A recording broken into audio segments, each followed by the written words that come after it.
Sebuah rekaman ramai dibicarakan warganet di media sosial Telegram pada Sabtu 18 Mei 2024. Pasalnya, dalam rekaman tersebut menunjukkan aksi gila serangan balasan yang dilayangkan Brigada Al-Quds terhadap kelompok musuh.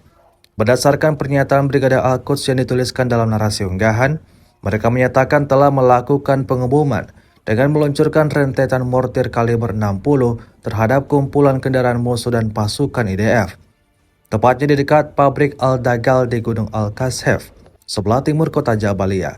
Detik-detik serangan tersebut terekam dalam video berikut. Tampak brutal, serangan yang diluncurkan Brigada Al-Quds cipta keledakan dahsyat berkali-kali. Serangan ini diklaim memusnahkan kelompok IDF dan sejumlah peralatan militernya.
Download Tribun X sekarang, menghadirkan lokal menjadi Indonesia.